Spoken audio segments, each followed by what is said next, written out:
On the night we broke up, I posted a status update and then turned my phone off after seeing 29 missed calls. I wasn't angry, just calmly calm. Because the moment I saw my genius girlfriend, Natalie Reed, deliberately give up a winning move for the 7th time to that kid on her team, Lucas Carter, I knew it was over for us. I might not be able to play Go well, I can barely handle 5 in a row, but I could tell what it meant when she kept letting someone else win. For years, people told me I wasn't worthy of her. That I was just some nobody tagging along behind a prodigy. And each time, Natalie would smile and say, I can lose anything in the world, just not him. That him was me. Or so I thought. When she made the U.S. National Go team and moved to Boston while I stayed in Oregon for college, we promised we wouldn't grow apart.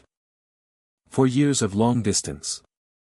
For years of FaceTimes, holiday visits, and me catching glimpses of her from across the fence at the training base because she wasn't allowed visitors. I thought that devotion counted for something. I thought we'd make it. But I guess Go isn't the only thing where you have to play your pieces carefully. This past weekend, I came home because both our families planned to watch Natalie's championship match together. The Liberty Cup. Her final game. I hadn't planned to go, but my parents insisted, and her mom practically begged me. So I showed up. Brought gifts. Smiled through it all like a good future son-in-law. Everyone acted like things were fine. Her mom even teased me, saying, now that you're getting your master's in Boston, you two won't have to live apart anymore. I nodded and lied through my teeth, saying we'd been in touch. That she'd been busy with training. No one suspected anything, not even when Natalie didn't answer my calls. I mean, she was playing the final game of the Liberty Cup. Who could blame her, right? Her opponent? Lucas Carter. Of course. When he walked onto the screen with her, and she smiled at him like that shy and soft, I felt something collapse in my chest. I glanced down at our message thread. It had been over 2 weeks since she last texted me. Back then, she said she'd be going into lockdown training for the finals, so communication might be spotty.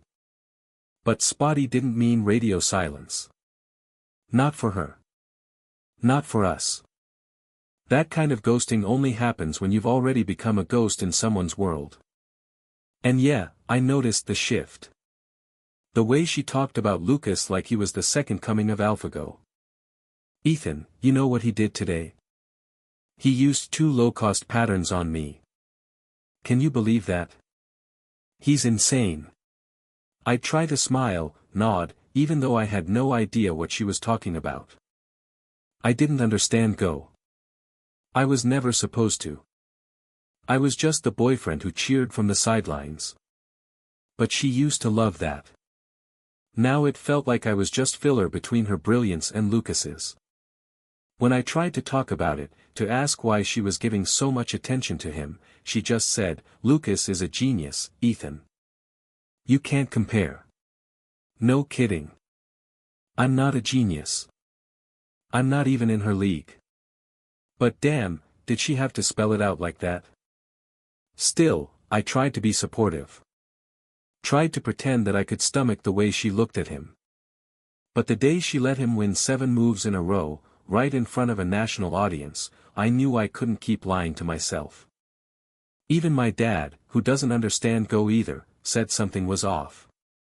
Is she trying to lose on purpose? He asked. Why is she playing like that? I stared at the screen and said nothing. Because if I spoke, I'd probably break down. Natalie, the girl who lived and breathed Go, would never throw a match unless she wanted to give someone else the spotlight. Unless that someone had already taken her heart. After the match, which she still somehow managed to win, our families planned a celebratory dinner. I tried calling her again. She hung up after 2 rings. I made some excuse to the parents about her being busy. They laughed it off. Her dad grumbled that she needed to be taught a lesson for ignoring her boyfriend. I smiled weakly and went along with it, but inside I was cracking. That night, while everyone toasted her win, I lay in bed staring at my phone. I wasn't sure what I wanted. Closure. Reassurance. I called again. This time, someone else picked up. "Hey, she's in the bathroom." "Who's this?" The voice was deep. Male. Confident. Smug. Lucas. I recognized it from interviews. I told him I was her boyfriend. There was a pause. Then he laughed and said, "She's not free. We're celebrating her win." I wanted to reach through the phone and punch him. But what got me even more was what came next, him yelling, "Natalie. Your friend's on the phone.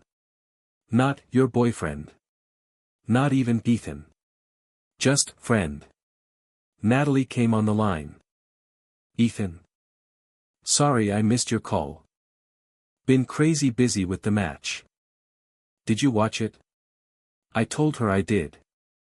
That we watched with both our families. She laughed like old times. "Then you saw how great Lucas played, right? He's incredible. I mean, runner-up in the Liberty Cup after only 1 year in the national team. That's insane. But he's still a bit behind me." I stayed quiet. Then Lucas's voice chimed in, teasing, "I'll beat you next time." Natalie giggled. "Sure, I'll let you win again. Let you win again." That phrase hit me like a truck. She used to say that to me. Used to laugh and agree to let me win at Go Bang. But now? Now the smiles, the banter, the warmth, it all belonged to someone else. I hung up mid-sentence. She didn't even call back. I didn't sleep that night. The next morning, I packed up and returned to school without a word to anyone. When she finally texted me, "Hey babe, I'll be busy a while. Tell our parents for me," I muted the thread. I didn't block her. Not yet. But I stopped checking. I focused on my own stuff: grad school prep, thesis deadlines, living. For a whole week, we didn't talk. Not a word. I could have reached out. Could have tried to fix things. But what was the point? Loving a genius is exhausting. Always running behind, never catching up. That weekend, my roommate Jake dragged me out to eat. I hadn't touched food all day. As we walked back to the dorms, he asked, "Hey, isn't Natalie usually the one who visits you after a big win? She hasn't come by." I just shook my head. "Guess she's busy." Jake didn't press. Just patted my shoulder. "Let's go get ramen. You'll feel better." And for the first time, I did. Just a little. But it was something. Life without Natalie wasn't the end of the world. Just the end of a chapter. What I didn't expect was what came next. My mom called. "Ethan, sweetie, are you coming home this weekend? Didn't I tell you I had stuff to do?" I replied. She hesitated. "Well, Natalie's coming home. Her parents are hosting a little get-together. It's been a while. You should stop by." I almost said no. Almost. But something inside me still hoped. Maybe seeing her face would give me clarity. Maybe I needed to confirm what I already knew. That whatever we had was already over. I ended up going home that weekend, not because I wanted closure, but because I needed confirmation that there was nothing left to fight for, nothing left to salvage, and nothing left between Natalie and me worth bleeding over. When I got back to the house, she was already there, sitting on the couch like nothing had changed, chatting with both sets of parents as if the last few months hadn't been full of silence, missed calls, and passive-aggressive texts.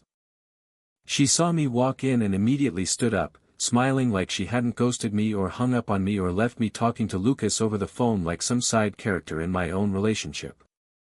"Ethan, hey. I came back at the last minute. Didn't have time to tell you.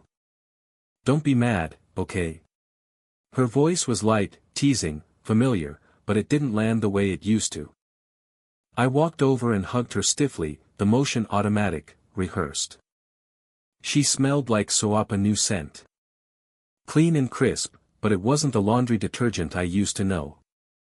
The one we used to share. The one I'd run out to buy whenever she stayed over. That tiny detail caught me more off guard than anything else, like a slap from someone smiling at you. Something so small, but it screamed change. I let go before she could tighten her arms around me. Our parents didn't seem to notice the tension. They talked and laughed, dragging us out to dinner like we were still the golden couple, like nothing had unraveled beneath the surface.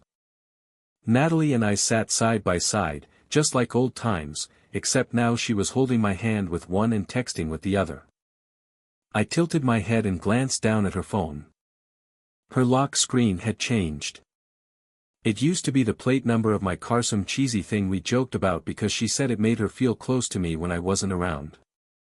Now it was a photo of a mountain view I recognized instantly. A scenic tourist spot we once planned to visit together after I finished my thesis. I remember begging her to go, building custom itineraries, even bookmarking hotels. She said we'd go together once she got a break from competition. Guess she went early. Without me. Probably with him. I pulled my hand away quietly. She noticed, turned her phone face down and leaned in. "Babe, what's wrong?" I shook my head. "Just tired." She gave me that little pout and rubbed my arm, but I couldn't feel anything. Not warmth. Not love. Just static. At dinner, both sets of parents kept trying to catch up with her. Every time someone asked about her career, Natalie somehow redirected the conversation back to Lucas. This year, we had this amazing player join the team, Lucas Carter. He's so sharp, really disciplined. He pushed me so hard during the Liberty Cup. He's younger than me but honestly just as good. Lucas is really different from other guys. The room went quiet for a second. My parents exchanged glances. Then Mr. Reed, her own dad, slammed his chopsticks on the table and glared at her. "That's enough, Natalie. How do you think Ethan feels listening to you praise some other guy like that in front of everyone? Ethan is your boyfriend." Her mom quickly took my hand and squeezed it. "Don't mind her, Ethan. Natalie's the one who crossed the line. We'll have a talk with her. No matter what happens, you'll always be our son-in-law." I forced a smile, gently pulling my hand free. "It's okay, Mrs.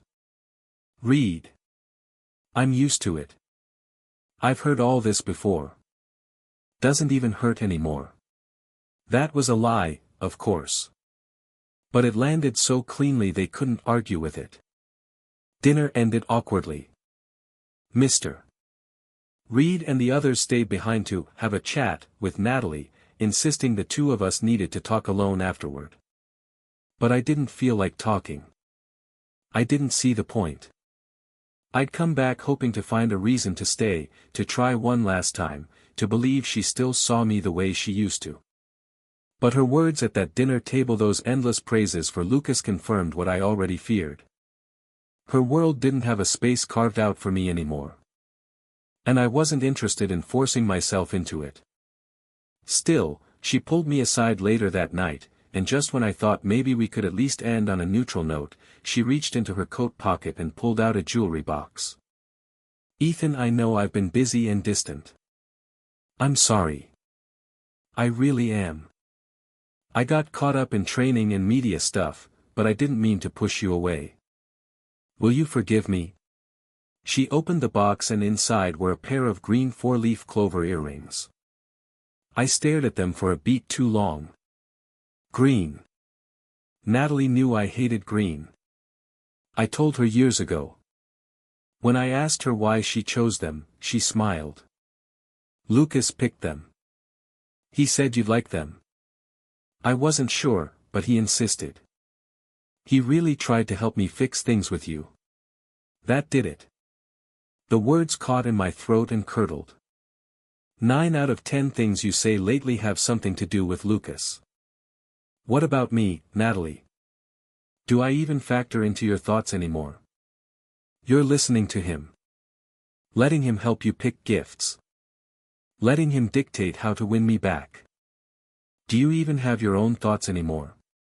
She flinched like I slapped her. Ethan, don't be so unreasonable.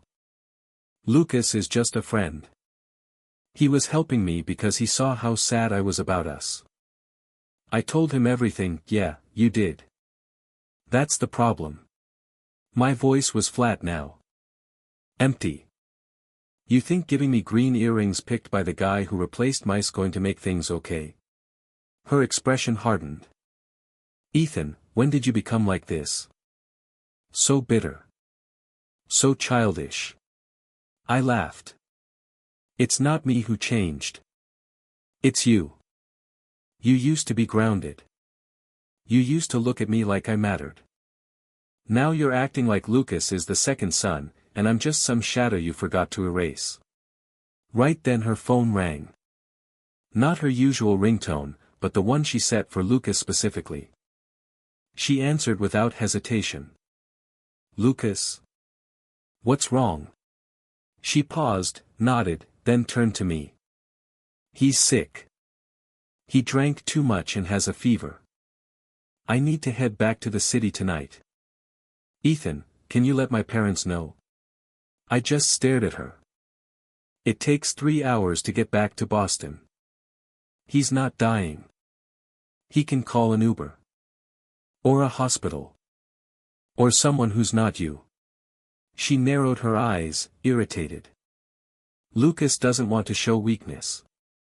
He only trusts me. I hope you can try to understand that. And I hope you can understand how insane you sound. But she wasn't listening. She was already walking away. While I'm gone, Ethan, maybe take some time to reflect on your behavior. When I'm back, we'll talk. Reflect on my behavior. The audacity. I stood there, stunned, as she left the room. That was the last straw. I blocked her number, shoved the earrings back in the box, and walked out. But she kept pushing. Days later, she called me from a different number. I picked up, unsure why. Maybe to hear what excuse she'd pull out next. Ethan, have you had time to reflect? She asked, like I was a child being punished. I didn't even answer. Didn't get the chance to, because Lucas's voice echoed in the background. I had a nightmare, he said. I dreamt you left me. Natalie rushed to comfort him. No, no, Lucas. I'd never leave you. That did it. I hung up and finally texted her one line, Natalie, I've thought it through. Let's break up. She blew up my phone with texts and missed calls, but I didn't care. I turned it off and went to sleep. The next morning, my roommate woke me up. Dude, your ex is downstairs. With Lucas. I walked to the window and looked down. There she was. Natalie Reed. My Natalie. Standing with Lucas, who was arguing with her, red in the face, hands flailing. I sighed, turned on my phone, and called her. When she answered, I said one thing. Put me on speaker. She hesitated, but did it.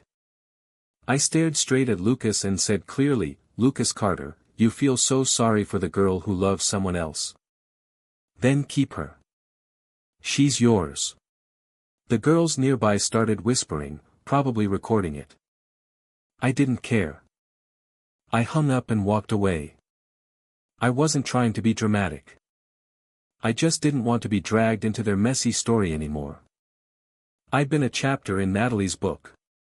But now, I was closing it for good. I thought that would be the end of it. That final sentence I said over the speakerphone would mark the clean break, the true finale to whatever the hell Natalie and I had become. But this is real life, not some stage play with a curtain call, and the fallout doesn't stop when you walk off the set. That afternoon, rumors about our confrontation started spreading on campus like wildfire. Someone had recorded the scene outside my dorm, and before I knew it, it was posted to the university confession wall, captioned with something like, "The ex-boyfriend just gave away his girlfriend to a genius go boy in front of the entire dorm." Comments blew up immediately. Some people took my side, others called it a melodramatic breakup stunt, and a few even started shipping Natalie and Lucas like they were a drama couple straight off a variety show. I didn't care. They weren't from our school, and the attention didn't stick to me. But that didn't stop Natalie from calling. Repeatedly. I finally picked up, more annoyed than anything, and she launched into this whiny, self-defensive tone. "Ethan, what you said in front of every idiot's gone too far. Lucas isn't involved in this. He's innocent." I didn't even bother dignifying it with an argument. Instead, I just forwarded her the picture Lucas sent me weeks ago. The one where Natalie was nestled comfortably in his arms, smiling like she'd already moved on. "You're right, Natalie," I texted afterward. "You love him. You just didn't realize how clearly I saw it before you did." After that, she finally shut up. For a few days at least. But just to be safe, I deleted her contact and blocked every number that came from an area code I recognized as hers. It hurt. I won't lie. You don't spend years of your life loving someone and just walk away without a scratch. We were each other's everything once. We'd built routines, rituals, futures on the illusion of permanence. I'd imagined her face across the table from me 10 years down the road. I'd imagined her hand in mine while we picked out curtains or argued about dog breeds. And now she was a stranger who showed up with another man to the place we once called ours. But pain fades. You survive it in slices, not all at once. I buried myself in school, slammed through my thesis, prepped for grad school, and worked part-time. I didn't go home for a few months, not because I was hiding, but because I needed space from my family, space from her family, space from memories that lingered like smoke. When graduation rolled around, I finally made the trip back to Oregon, walked into the house with my diploma in one hand and a duffel bag in the other, only to find both my parents sitting in the living room with unreadable expressions. My mom was the first to speak. "Ethan, honey, we need to talk. Those are the 5 worst words you can hear when you walk through the door." I braced for something bad. But she just looked at me with concern and said, "Natalie came back home." I blinked. "Alone?" My dad nodded. "Her teen gave her time off. Said she needed to rest." "Something about a scandal with Lucas?" I froze. "What scandal?" They exchanged glances, then filled me in. Apparently, Lucas got caught cheating during a Go tournament, some sort of illegal enhancement tools or software during a match. The entire national team had to investigate, and Natalie, as his closest associate, got dragged down in the mess. She missed this year's Liberty Cup and had to temporarily step back from her position. Worse, Lucas had used her name to buy the tools. When things blew up, he panicked and blamed her. Said she was part of it. She had to fight tooth and nail to clear her name. It cost her everything: her momentum, her media image, and probably her faith in people. I didn't say anything. I didn't gloat. Didn't feel vindicated. Just empty. My mom leaned forward. "She's in the hospital. Stomach bleeding from stress and alcohol. Her parents are too emotional to go. We were hoping you'd stop by and check on her. Not as her boyfriend, just as someone who used to care." I agreed, mostly because I didn't want to argue. That weekend, I went to the hospital. I wasn't nervous. I wasn't angry. I was just tired. When I stepped into the room, Natalie's face lit up with an excitement I didn't expect. "Ethan," she said, trying to sit up. I walked over, placed the fruit I brought on the table, and replied plainly, "My mom asked me to stop by. So here I am. You should get some rest." I turned to leave. "Wait," she said quickly. Please. I know now's not a great time, but I have to say this before it's too late. I stopped but didn't turn around. She kept going. I left the team. I'm done with Go. I'm going home to help my dad with his business. I'm starting over, Ethan. For real this time. I'm not perfect, but I've learned. I'm willing to wait for you to finish grad school, no matter how long it takes. Can we have another shot? I slowly turned and looked at her. She looked older. Not physically, but spiritually. Like the constant winds and glossy magazine spreads had worn off, and what remained was the same girl who used to lose on purpose just to make me smile. Natalie, I said gently, I'm grateful for the love you gave me, even when I didn't understand it. The 18-year-old me loved the 18-year-old you with everything I had. But the 24-year-old me doesn't love the 24-year-old you. We've both changed. And love doesn't rewind. I pressed the call button for the nurse, then left without waiting for a reply. Some things don't need closure. Some doors, once closed, stay locked for good. My life continued. Grad school in Boston was hectic but fulfilling. I started reconnecting with friends, joined a Go for Fun club, irony, and slowly rebuilt who I was without her. My parents eventually found out the full story and weren't thrilled, but I told them it wasn't about blame. It was about growth. Natalie had hurt me, yes, but I'd let myself be hurt. I stayed in a relationship long after the foundation cracked. That was on me. We weren't villains.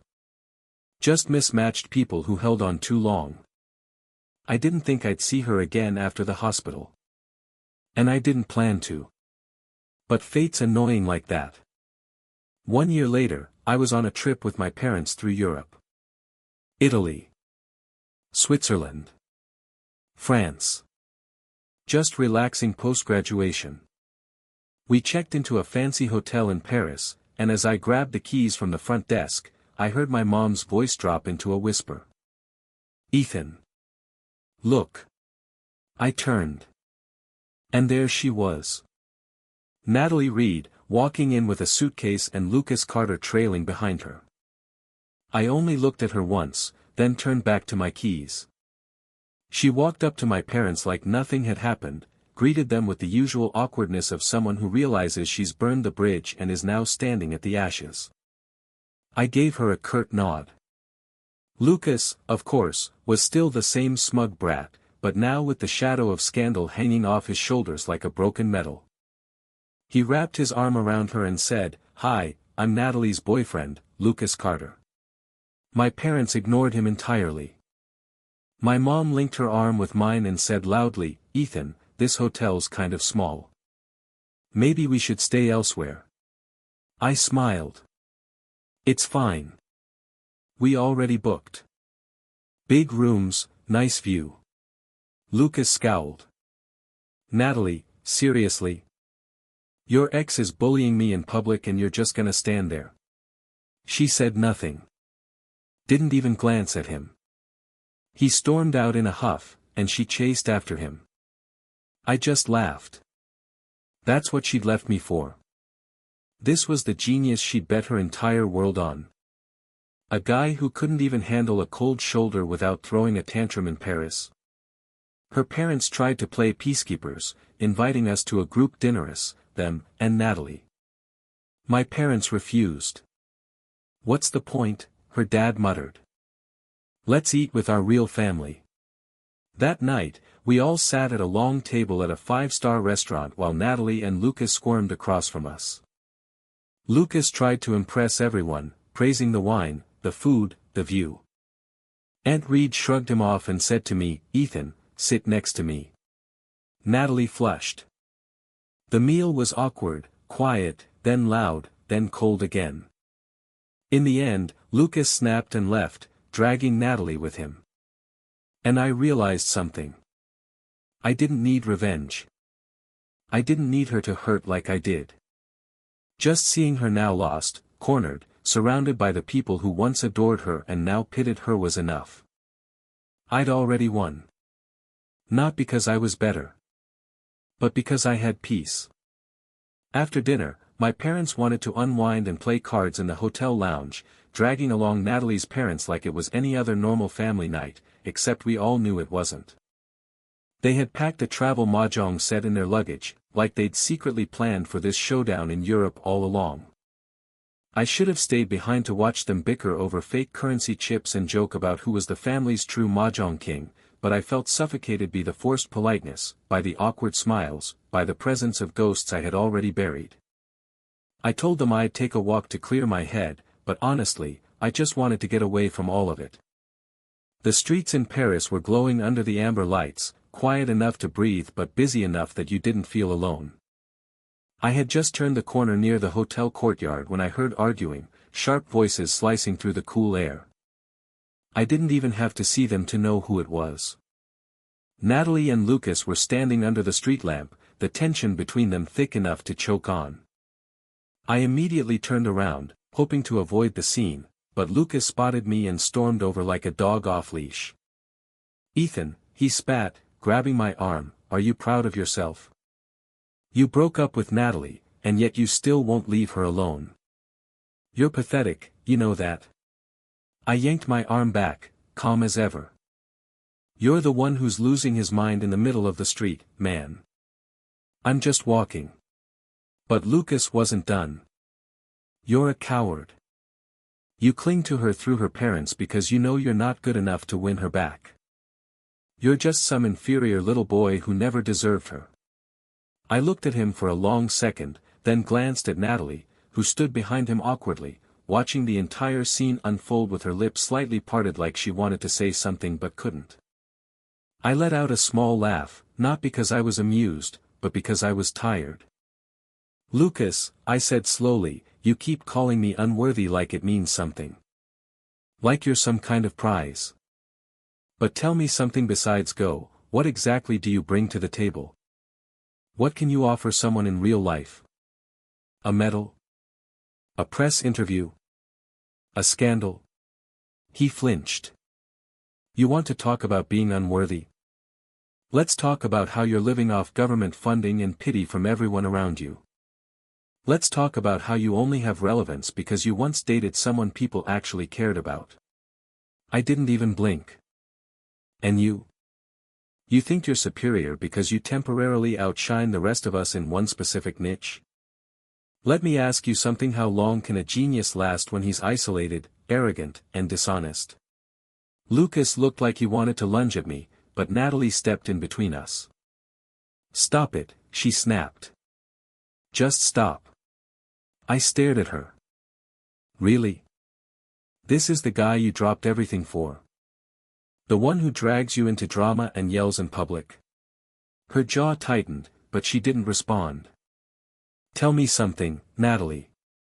You said we used to be great. You said you missed me. But then you bring him to the hotel we were supposed to honeymoon in. Did you think that through? Or do you just get a thrill from making things awkward for everyone involved?" She looked away. "I didn't mean for any of this to happen." "You never do," I muttered, then turned to walk away.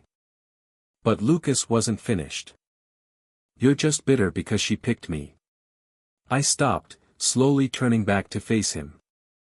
"No, Lucas. I'm not bitter. I'm relieved. You took a weight off my shoulders. What you two have. It's toxic. You call it love, but it's just chaos dressed up as chemistry. And if you think that's worth bragging about, be my guest." I walked back to the hotel and didn't look back once. Whatever they yelled after me got swallowed by the wind. I told myself I was Donnie again, and this time I meant it. The next day, our travel plans took us to another city. I didn't see Natalie or Lucas at checkout, and I didn't ask. For the first time in a long while, I felt completely free. I started waking up without checking my phone. I started sleeping without dreams that left me hollow. My parents noticed too. They didn't say anything, but I caught my mom smiling at me over breakfast like she was proud of something unspoken. Back in the States, I returned to grad school and buried myself in the final semester. My life picked up momentum. My world expanded without Natalie in it. I met new people, took on internships, even started coaching debate to undergrads. And for a while, it felt like I had truly moved on. Until Chinese New Year rolled around. I had gone back home to spend the holiday with my family. It was the first time we weren't expecting the Reeds to show up. Ever since Paris, the families had slowly drifted apart. But to my surprise, Natalie came back. Alone. No Lucas. Just her. She looked different, quieter, thinner, older. The genius glow she used to carry had dimmed somehow. During dinner, she barely spoke. My parents chatted casually like nothing was off, but I noticed they weren't going out of their way to include her either. When the meal ended, I got up to head to my room. Natalie followed me out to the hallway, her footsteps hesitant. "Ethan," she said softly, "can we talk?" I didn't stop walking. "About what?" "About everything," she said. "About us." I turned to face her, arms crossed. "I thought we already did that in France. Or was that not enough?" She looked at the floor. I didn't know how bad things were until later. Lucas, he wasn't who I thought he was. He pressured me. Controlled everything. I didn't even realize how deep I was until I lost everything. "I missed you, Ethan. I missed you so much." Her voice broke. "There were nights I stayed up wishing I could see you in my dreams, but you never came. That's how cruel you are, you couldn't even haunt me." I blinked. "You want me to feel sorry for you now?" "No," she said quickly. "I just want a second chance." Just then her phone rang. The ringtone wasn't the customized one anymore, just a standard alert. She stared at the screen and sighed. I caught a glimpse of the name, Lucas. "Ignore it," she muttered. But the moment she declined the call, a series of texts came through, and her expression twisted in embarrassment. "He's angry I came back," she said. "He thinks I came to see you." I stayed quiet, watching her deflate. "And did you?" I finally asked. "Come back for me?" She looked up at me, eyes glassy. "Yes." I took her phone and ended the call that rang again. "Natalie, you know me. I don't do second chances. I don't revisit places I've already healed from. And I especially don't entertain people who stood by while others tore me apart." Her eyes filled with panic. "But it's different now." "No," I cut in, "it's not. You didn't stand up for me when Lucas humiliated me in front of your parents, in front of your team, in front of the world. You let him turn me into a punchline, and you said nothing. That's the moment we ended, Natalie. Not when I blocked your number. Not in France. Not in Boston. It was that moment." She reached for my arm, but I stepped back. "I wish you peace. I really do. But I'm not your soft landing anymore." I went back to my room and closed the door gently, not angrily. Because I knew then what closure really looked like, not loud, not dramatic, but quiet and certain. That night, I slept like a rock. No dreams. No regrets. Just silence, and finally, peace. I thought that final conversation during the new year would be the real end, the kind of ending where no one says goodbye because there's nothing left to say, just two people walking away in different directions, finally done orbiting around each other's gravity. But endings have a funny way of dragging their feet, especially when history refuses to sit still. A little over a month after that, I got a call from my mom while I was in the middle of a late-night research shift in the grad lab, and I almost didn't pick up, but something in me said I should. Her voice was gentle but serious, the way it always was when something was wrong, but she was trying not to worry me. She told me Natalie had been admitted to a hospital in City A, that she'd collapsed from alcohol and stress-induced gastric bleeding, that her parents were too distraught to make the trip, and that since I was already living there, maybe I could go check on her. Just to see how she's doing, my mom said. Not for her sake, just so we'll know she's okay. I could have said no. I had every reason to. But I said yes. Maybe out of habit, maybe out of some leftover decency, maybe because I needed to see the state she was in to confirm that I really didn't feel anything anymore. That weekend, I showed up to the hospital with a bag of fruit and no expectations. I walked into the room and saw her hooked up to IVs, pale and much thinner than I remembered. Her eyes lit up the moment she saw me, as if she'd been waiting for me, but I didn't return the expression. I simply set the fruit on the table and said flatly, "My mom asked me to check in. I've seen you. Rest well." I turned to leave, but her voice came quickly, weak but desperate. "Ethan, please wait. I know this is awful timing, but I can't keep it in anymore. I left the national team. I'm done with professional go. I plan to go home, help my dad run the company, start over. I want a clean slate. And I want you to be part of it. Please. I'm willing to wait. I'll do anything. Just give me another chance." I slowly turned around and looked at her, not out of nostalgia, not out of hope, but out of closure. "Natalie," I said, my tone calm but final, "I appreciate that you once loved me. And for what it's worth, the younger version of me really loved the younger version of you. But the man I am now doesn't love the woman you've become. And I won't pretend I do just because you're hurting. We both moved on. We just didn't realize it until it was too late." She blinked at me, stunned silent, and I walked out without another word, pressing the nurse call button on my way to the door. There was no drama, no shouting, no tears this time, just truth, clean and cold. The next few weeks passed quietly. I buried myself in thesis defense and finals prep, ignored any notifications that looked remotely like they could be from her, and genuinely started looking forward to the next chapter of my life. I didn't expect her to try again, not after that hospital visit, but the silence didn't last. One random afternoon, I received a friend request on a messaging app from an unknown account. Curious, I accepted. No name. No text. Just a photo.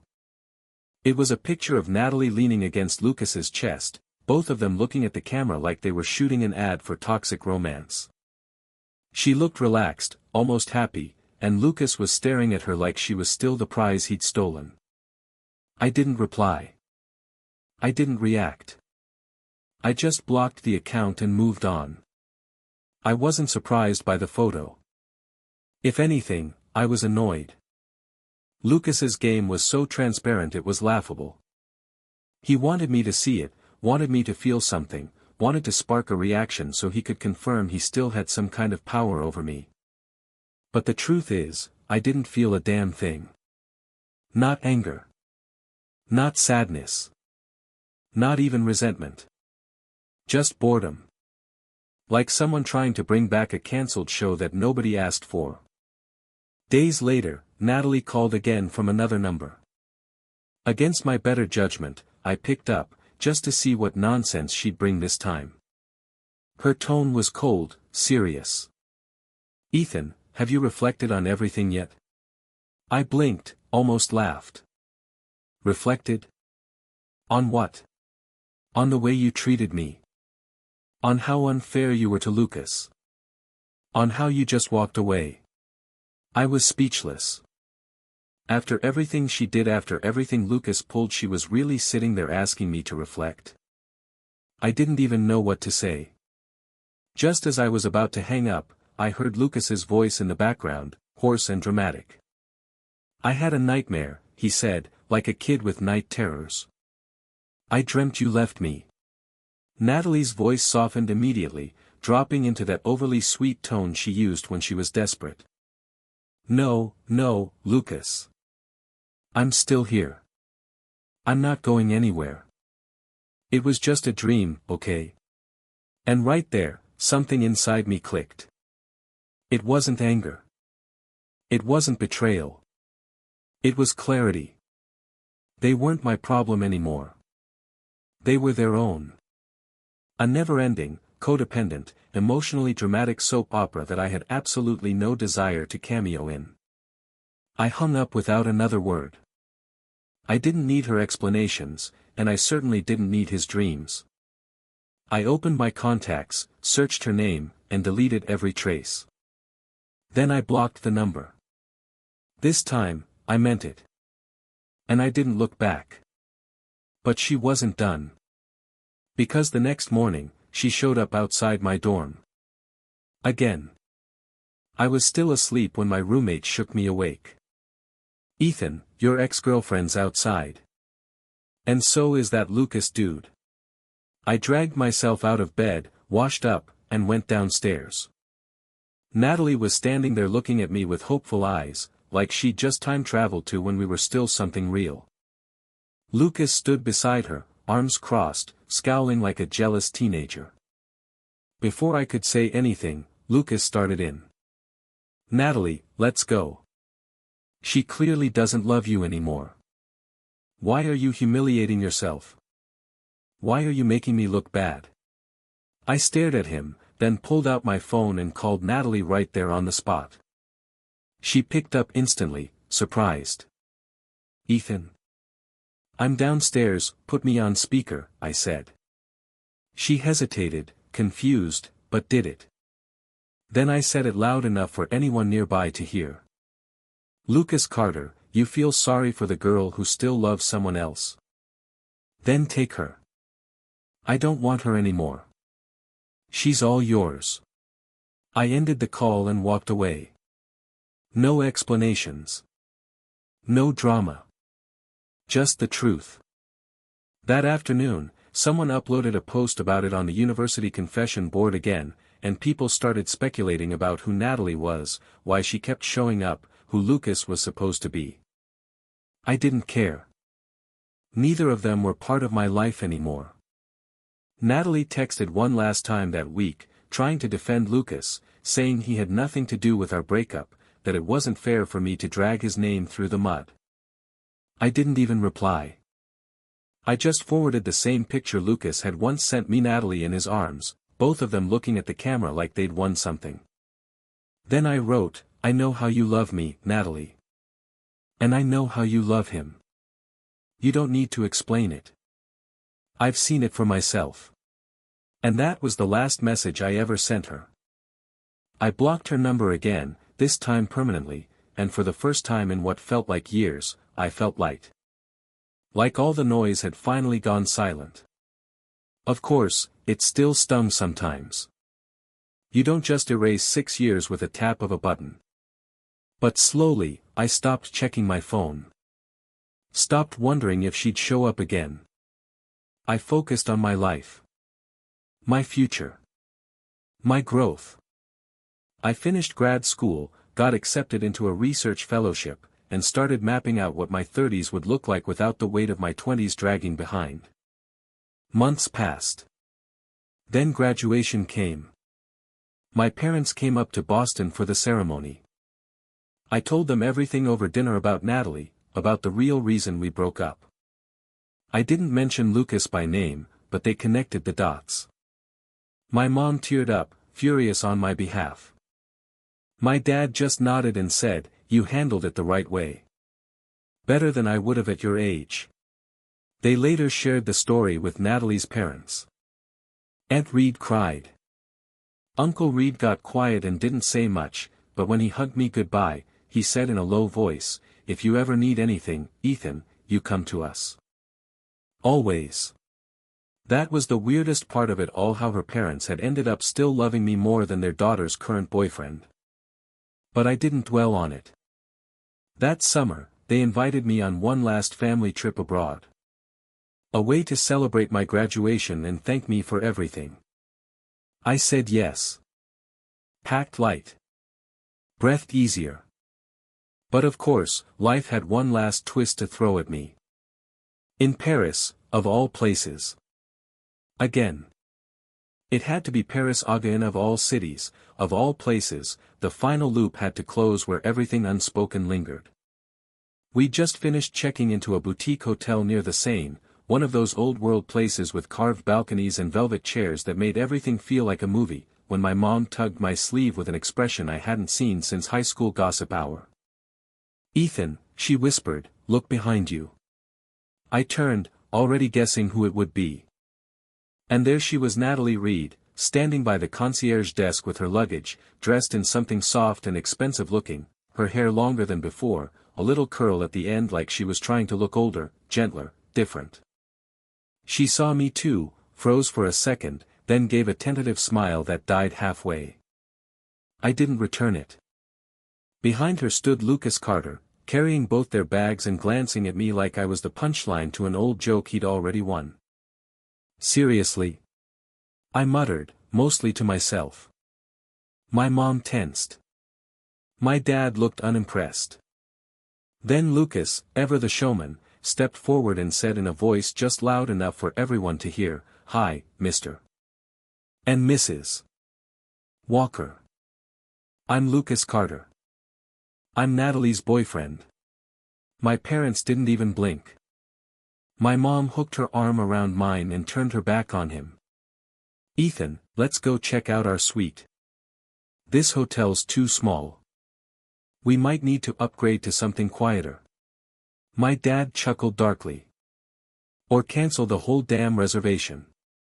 Lucas stood there like a kicked puppy, and I could practically hear his ego cracking. Natalie tried to diffuse the awkwardness by smiling too much and greeting everyone like we hadn't just lived through a drama arc with 3 seasons worth of tension. She looked at me again, more careful this time. I gave her a polite nod and walked right past. I thought that would be the end of it, but no, because Natalie apparently thought this was her big redemption arc. The next morning, she knocked on my hotel room door with a small paper bag in her hands. "Just breakfast," she said. "Croissants." I took the bag, nodded, and closed the door. Didn't say a word. I ate the croissants, though. I'm not stupid. They were good. That night, both families somehow ended up eating at the same fancy restaurant near the Eiffel Tower.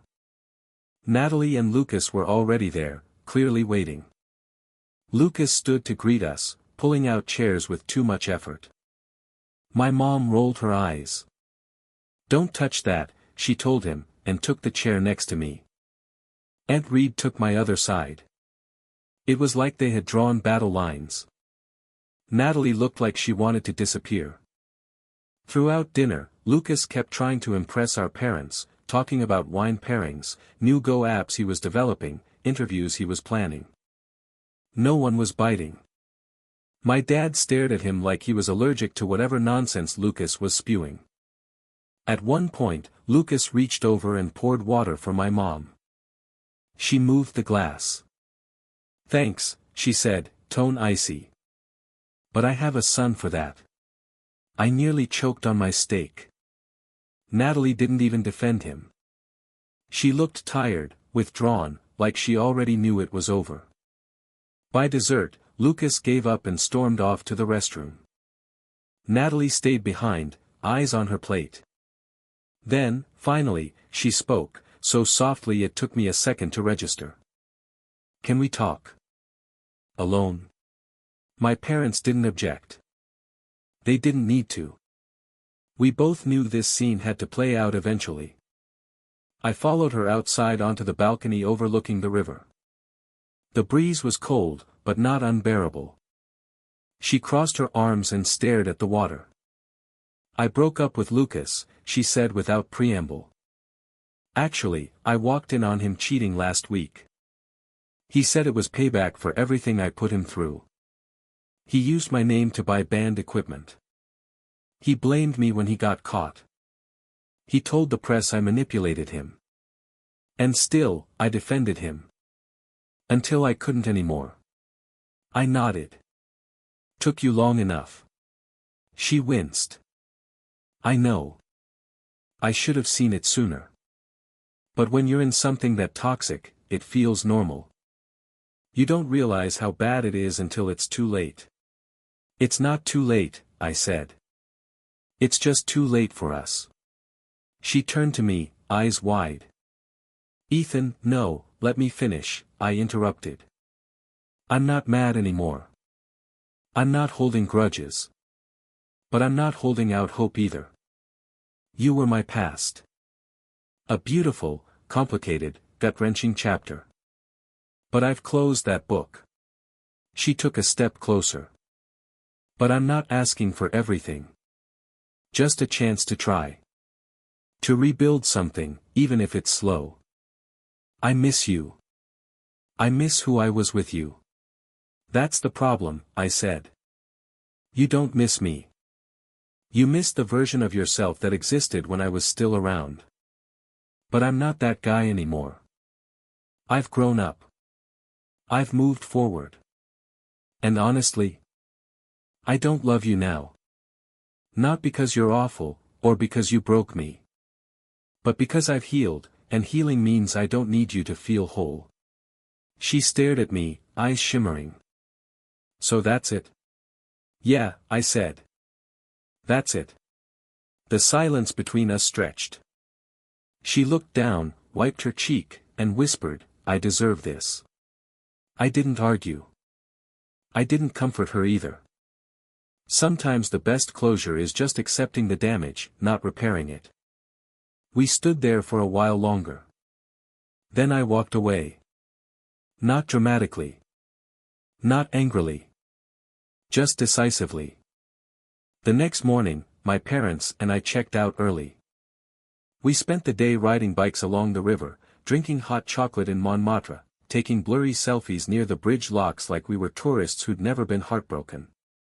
And maybe that's what I was, someone who had loved deeply, lost completely, and come out of it not bitter, not broken, but better. Months later, I got a wedding invite from an old friend. Not Natalie. Just someone from our childhood Go Club who remembered us as a couple. I didn't go. But I sent a nice gift. Something practical. No green. That year, I started writing again. Something small, nothing public. Just for me. And in one of the pages, I wrote this line, some people love you like a promise, and some people love you like a season meant to be beautiful, but never meant to stay. And that was enough. I didn't need revenge. I didn't need apologies. I just needed the story to end the way it was meant to, with me walking away, not because I lost her, but because I finally found myself.